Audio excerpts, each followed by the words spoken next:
सब भक्त मेरे साथ मिलकर बोलिए, माँ कुष्मांडा की जय। आज चौथा नवरात्र है। आपने आज पूरे विधि विधान से पूजा कर लेनी है। मैंने आपको कल ही सारी इन्फॉर्मेशन दे दी थी, सारी बात बता दी थी ना। अब मैं आपको कल की जानकारी दूंगी। जी हाँ, यानी कि आज मैं माँ के 5वें स्वरूप माँ स्कंद माता की बात करूंगी। आज इन्हें प्रसन्न करना बहुत बहुत ज़रूरी है। आज माँ स्कंद माता के वो उपाय जानेंगे जिससे हर संकट का नाश होता है। शादी कराने वाले, संतान दिलाने वाले, कारोबार को बढ़ाने वाले माँ के उपाय होंगे। साथ ही आपको नवरात्र में मोर पंख वाले उपाय भी बताए जाएंगे। नवरात्रि में आपके कष्टों को दूर करने वाली बात होगी। और आज आपको ये भी बताऊंगी कि आपके पूरे देश में नवरात्र का त्यौहार कैसे मनाया जा रहा है। आज मैं आपको माँ के 5वें स्वरूप के बारे में बताऊंगी, लेकिन शो शुरू करने से पहले आपको आज के पहले महा उपाय के बारे में बता देती हूँ। आपको क्या करना है, कल रात को 8 बजे से 10 बजे के बीच में आपको माँ शैलपुत्री की प्रतिमा या चित्र के सामने एक लाल रंग का कपड़ा बिछा देना है और उसके ऊपर 11 चौमुखी दिए जलाइए। आपको हर दिए में एक एक लौंग डाल दीजिए। अगले दिन सुबह हर दिए को अपने ऊपर से वार लें, बाद में क्लॉकवाइज उसको घुमा दीजिए। इसके बाद आप ये सब चीज़ लेकर पानी में पास में छोड़ दीजिए। प्लीज़ नदी को पोल्यूट नहीं कीजिएगा, या फिर आप पीपल के पेड़ के नीचे भी रख कर आ सकते हैं। ये काम अगर आपने कर लिया तो इस उपाय से आपको राहत ज़रूर मिलेगी। चलिए अब मैं आपको माँ स्कंद माता को प्रसन्न करने का तरीका बता देती हूँ। पूरी विधि विधान से माँ स्कंद माता की साधना करते हैं तो आपको मोक्ष का, अपनी चीज़ों से, दिक्कतों से मुक्ति का और बहुत सारे और फायदे होते हैं। आइए आपको सारी चीज़ें डिटेल में बताती हूँ। जो भी माँ के भक्त माँ की पूजा करते हैं उनके लिए 5वां स्वरूप बहुत ही इंपॉर्टेंट हो जाता है। पूजा के लिए आपको कुश या कंबल के पवित्र आसन पर बैठकर पूजा करनी है। आपने अब तक के 4 दिनों में जो भी किया वही वापस से करेंगे। आप अच्छे से घट स्थापना की, जो आपने स्थापित किया था उसकी, कलश की पूजा करेंगे, देवी देवताओं की पूजा करेंगे। इसके लिए आपको जो मंत्र पढ़ने हैं वो नोट कीजिए। आपको पहले घट स्थापना के लिए जो आपने कलश रखा था उसकी पूजा करनी है, देवी देवताओं की पूजा करनी है। उसके बाद आपको माँ कुष्मांडा की पूजा करनी है। उसके बाद आपको माँ स्कंद माता की पूजा करनी है। स्कंद माता माँ को कमल का फूल बेहद पसंद है, इसीलिए उनकी पूजा में आप कमल के फूल का को उपयोग में ज़रूर लाएं। आप चाहें तो कमल के फूल की माला भी पहना सकते हैं, और अगर कमल के फूल आपके आसपास नहीं मिल रहे तो कमल गट्टे अर्पित करें। इसके अलावा आप माँ को चंपा के फूल भी पूजा में ज़रूर चढ़ाइए। स्कंद माता माँ का बीज मंत्र नोट कर लीजिए। आपको कल इसकी एक माला का जाप करना है और आपके लिए बहुत फायदेमंद होगा। मंत्र है ओम देवी स्कंद माताए नमः। माँ स्कंद माता की कृपा आपको आसानी से मिल जाएगी अगर आप इस मंत्र का एक माला का जाप करेंगे। आप उन्हें अलसी का भोग भी ज़रूर लगा दीजिएगा। इसके अलावा आप माँ को केले का भोग लगाना भी ना भूलें। नवरात्र के 5वें दिन केले की भी बहुत इंपॉर्टेंस है, बहुत महत्व है। नवरात्र में दूसरे महा उपाय की बात कर लेते हैं। ध्यान से सुनिए, क्या है सवाल। क्या बीमारियां आपका पीछा ही नहीं छोड़ रही हैं? आप माँ के स्वरूप के सामने धूप बत्ती जलाकर पूजा करें। इसके बाद इन्हें अपनी इच्छा अनुसार गाय का घी चढ़ाएं और थोड़ा सा प्रसाद के रूप में घर के सभी लोगों को एक एक उंगली दे दें लिख करने के लिए। अगले दिन ये ऑफर किया हुआ घी आप किसी ज़रूरतमंद को दान कर दें, या फिर आप माँ के दिए घी को मंदिर में भी छोड़ सकते हैं। धीरे धीरे आपकी बीमारियाँ दूर होने लगेंगी, लेकिन प्लीज़ डॉक्टर को ज़रूर दिखाएं। इलाज सबसे ज़्यादा ज़रूरी है, साथ में आप रेमेडी कर सकते हैं। अगर आपकी शादी नहीं हो रही है, आपके घर संतान नहीं है, अगर बिजनेस ठप पड़ा हुआ है, अगर विदेश यात्रा पर जाना चाहते हैं, तो आपको एक खास काम करना है। आपको नवरात्रों में 5वें स्वरूप माँ स्कंद माता की पूजा अर्चना ज़रूर करनी है, क्योंकि इनकी कृपा से ये काम चुटकी बजाते ही हो जाएंगे। तो चलिए आपको एडवांस में सारे उपाय बता देती हूँ जिससे आपकी परेशानियाँ दूर हो जाएगी। शादी नहीं हो रही है तो 36 लौंग और 6 कपूर के टुकड़े ले लें। इसमें हल्दी चावल मिलाकर इससे माँ दुर्गा को आहुति दीजिए। अगर आप चाहते हैं कि आपके घर में बच्चों की किलकारियाँ गूंजें, तो आप लौंग और कपूर में अनार के दाने मिलाकर माँ दुर्गा को आहुति ज़रूर दें, इससे लाभ होगा। आपके घर में जल्द खुशखबरी आएगी। अगर आपको कारोबार में दिक्कत हो रही है, बिजनेस डाउन हो रहा है, इसमें आप अमलताश के फूल मिला लीजिए लौंग और कपूर में। अगर अमलताश ना हो तो आप कोई भी फूला फूल, पूर्वी येलो फ्लावर मिला सकते हैं और माँ दुर्गा को आहुति दें। आपके बिजनेस में खूब बढ़ोतरी होगी। जिन लोगों के विदेश यात्रा जाना मुश्किल हो रहा है और उनको ज़रूरी भी है जाना, वो मूली के टुकड़ों को मूली के जो टुकड़े हैं उनके साथ हवन सामग्री मिलाएं और इसका हवन करें। विदेश यात्रा के योग बनेंगे। शो में आगे बढ़ते हैं और आपको बताते हैं नवरात्र से जुड़ा हुआ आज का तीसरा महा उपाय क्या है। क्या आपकी नौकरी नहीं लग रही है, इंटरव्यू देने जा रहे हैं?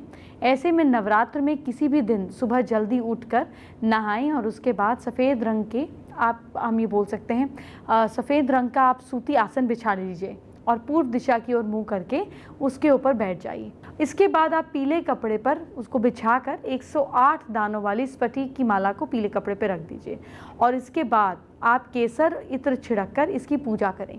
इसके बाद धूप, दीप और अगरबत्ती दिखाकर एक मंत्र बताने जा रही हूँ, उसका 31 बार उच्चारण करें और ये लगातार आपको 11 दिन तक करना है।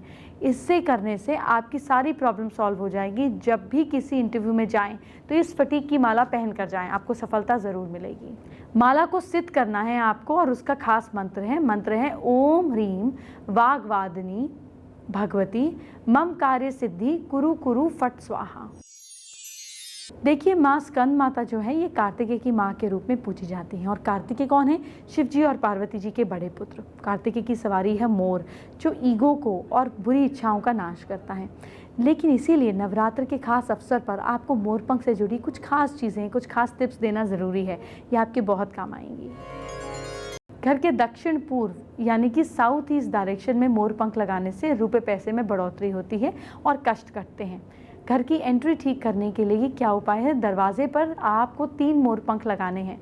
पहले इससे किसी मंत्र से अभिमंत्रित कर लें, जैसे कि आप लक्ष्मी माँ के श्री मंत्र से अभिमंत्रित कर सकते हैं या इस मंत्र से कर सकते हैं जो बता रही हूँ, ओम द्वारपालाय नमः जागरय स्थापय स्वाहा। फिर इसके बाद इन मोरपंखों के नीचे आप गणपति की छोटी प्रतिमा लगाएं। अगर घर का पूजा स्थान वास्तु के हिसाब से नहीं है तो आप छोटा सा उपाय करके ठीक कर सकते हैं।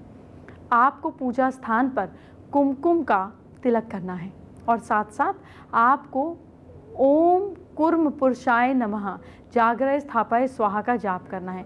मंत्र से मोरपंखों को अभिमंत्रित कीजिए। फिर इन मोरपंखों को पूजा स्थान में सजा दें। किचन में भी आप मोरपंख का उपाय कर सकते हैं। आप 4 मोरपंख लगाइए और भोजन बनाने वाले स्थान से दूरी पर लगाएं। इन मोरपंखों को आप मौली से बांध दीजिए। इन पंखों को ओम अन्नपूर्णाय नमः जागरय स्थापय स्वाहा के मंत्र से अभिमंत्रित कर लीजिए। फिर इसको किचन में लगा दीजिए। आपको अपने बेड साइड पर मोरपंख रखना है और बेडरूम के वेस्ट डायरेक्शन पे जो आपका कमरा है, दीवार पर 11 मोरपंखों का पंखा जैसी शेप बनाकर लगा लेना है और आपकी बाधा कहाँ चली जाएगी आपको पता ही नहीं चलेगा। राहु का उपाय भी मोरपंख से हो सकता है। राहु दोष दूर करने के लिए मोरपंख को पूर्वी और उत्तर पश्चिम की यानी कि पूर्वी ईस्ट और उत्तर पश्चिम साउथ वेस्ट की दीवार पर आप लगा सकते हैं। इससे घर में सांप, बिच्छू, विषैले जीव भी नहीं आते हैं और राहु केतु का उपाय भी हो जाता है। बच्चों के लिए भी आप एक खास उपाय कर सकते हैं। बच्चों में अगर दिक्कत है, चिड़चिड़ाहट है, कड़वाहट है, तो इसके लिए आप क्या करेंगे? ये आदतें हैं तो आप उन्हें मोरपंख की एक उपाय खास कर सकते हैं। आपको मोरपंख से हवा करनी है। जब आपका बच्चा आपके डिसिप्लिन में चलने लगेगा, पंखे के ऊपर मोरपंख चिपका दीजिए, तो जब भी पंखा चलेगा हवा होगी। शत्रुनाश तो नहीं बोलेंगे, शत्रुता नाश के लिए आपको क्या करना है? अगर आपके बीच 2 लोगों के बीच कड़वाहट है, शत्रुता है, तो आप मोरपंख के ऊपर हनुमान जी की बॉडी का तिलक लेकर उसका नाम लिख दीजिए। इसको आपको ट्यूसडे या सैटरडे को करना है और हनुमान जी को ही मंगलवार को उनके आगे चढ़ा दीजिए, मोरपंखी चढ़ा दीजिए। आप घर के मंदिर में भी रख सकते हैं और बाहर भी दे सकते हैं। इससे शत्रुता धीरे धीरे खत्म हो जाएगी। हम किसी को नुकसान नहीं पहुंचा रहे, लेकिन आप शत्रुता ज़रूर खत्म कीजिए। देखिए, ध्यान रहे मोरपंख को बिल्कुल नेचुरल तरीके से घिरे मिल जाए, कहीं पार्क में, गार्डन्स में, फार्म हाउसेस पर होते हैं तो बहुत अच्छा। कानूनी तौर पे ये सही नहीं है और किसी भी पक्षी या जानवर को तकलीफ पहुंचाना तो बिल्कुल भी सही नहीं है। इससे कोई चीज़ काम नहीं करेगी। आइए बात करते हैं आज के चौथे महा उपाय की। शो में आगे बढ़ते हैं, लेकिन नवरात्र का चौथा महा उपाय भी आप जान लीजिए। सवाल ये है कि क्या आपको फाइनेंशियल गेन नहीं हो रहा? एक नारियल ले लें और उसके ऊपर आप एक काला धागा अपनी हाइट के बराबर बांध लीजिए। रात को नारियल को आप अपने बेड साइड पर रखकर सो जाइए। आपको नारियल को धागे के समेत ही इसके बाद जला देना है। अब ये उपाय आपको 3, 7 या 9 दिन लगातार करना है। फिक्स टाइम पर करना है। कोई भी ऑब्स्टिकल आपको नहीं आना चाहिए, ना आप अवॉइड करेंगे। आपके घर में धन आने का रास्ता खुल जाएगा। अब मैं आपको माँ स्कंद माता के यंत्र के बारे में बताती हूँ। ये यंत्र खास तौर पे प्रेग्नेंट महिलाओं की बहुत मदद करेगा। गर्भ की रक्षा करने के लिए यंत्र को आपको भोजपत्र पर किसी भी पेन से बनाना है। आप देख सकते हैं, स्क्रीन सामने है। देवदत्त की जगह जिस फीमेल ने प्रेगनेंसी किया हुआ है उसका नाम लिखिए। इस यंत्र को आपको फोल्ड करके इसको ताबीज़ में या लॉकेट में या रखकर किसी भी धागे से प्रेग्नेंट फीमेल पहन लें या गले में डाल लें या बांध लें या टेप से चिपका लें, लेकिन प्लीज़ डॉक्टर को दिखाना बिल्कुल ना भूलें। उपाय साथ साथ कीजिए, लेकिन इलाज सबसे ज़्यादा ज़रूरी है।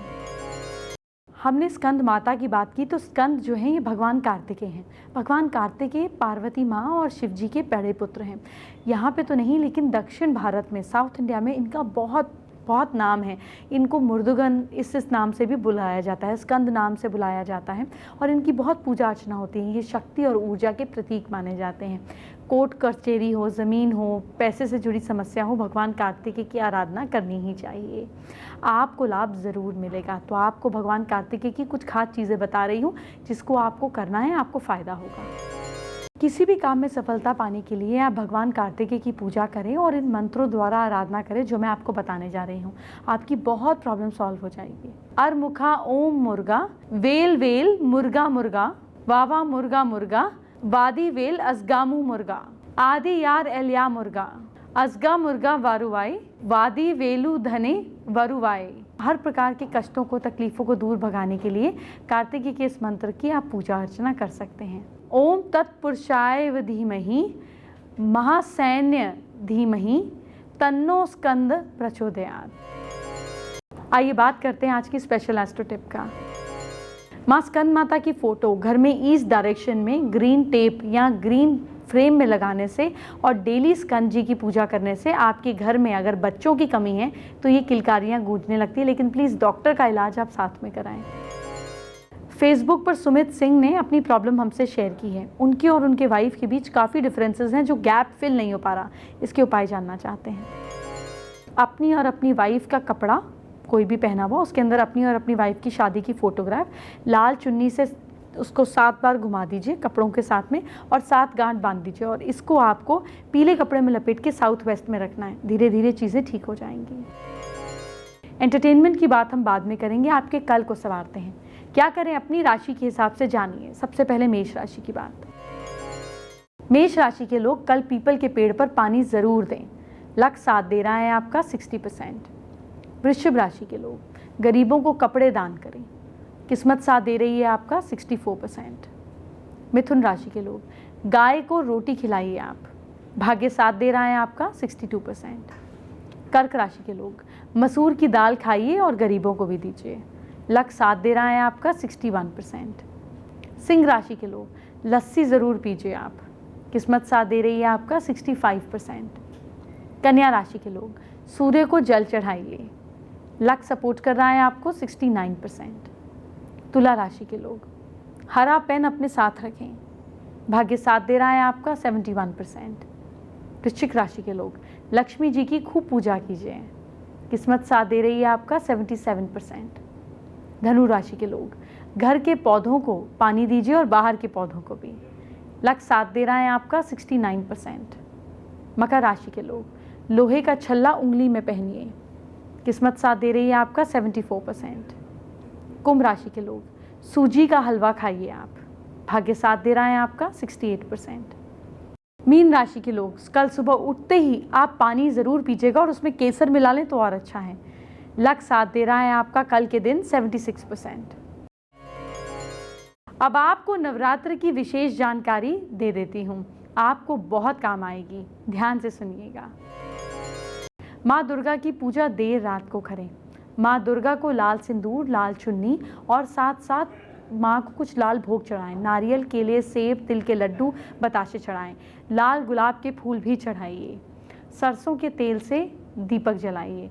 सिक्कों के साथ दान करें। ओम दुम दुर्गाय नमः का जाप करें। माँ दुर्गा के समक्ष आपको और साथ साथ पीपल पर तिल के तेल का दीपक जलाइए। और एक बात, माँ को और शनिदेव को काली खिचड़ी मतलब ब्लैक वाली दाल की खिचड़ी बनाकर गरीबों में बांटिएगा। माँ को भोग लगाकर काला जामुन भी, मिठाई का और काली मिठाई का भी दान करिएगा। 9 दिनों में व्रत रखने से सभी मनोकामनाएं पूर्ण हो जाती हैं। मनपसंद वर का उपाय भी जान लीजिए, जल्दी शादी का उपाय भी जान लीजिए।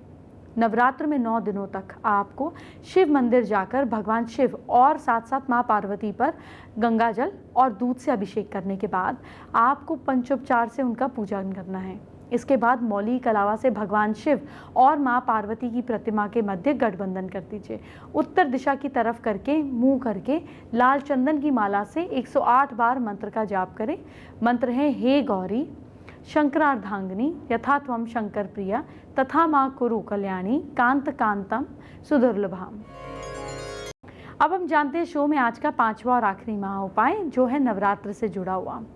क्या है सवाल, ध्यान से सुनिएगा, इससे आपकी हर परेशानी दूर हो जाएगी। क्या हर शुभ काम में परेशानियां आती हैं? आप अविघ्नाय नमः का एक माला का आपको रोज जाप करना है और धीरे धीरे 40 डेज के अंदर आप देखेंगे आपकी परेशानियां दूर होने लगेंगी। आपको कम से कम नवरात्र पर तो इसको ज़रूर स्टार्ट कर देना चाहिए।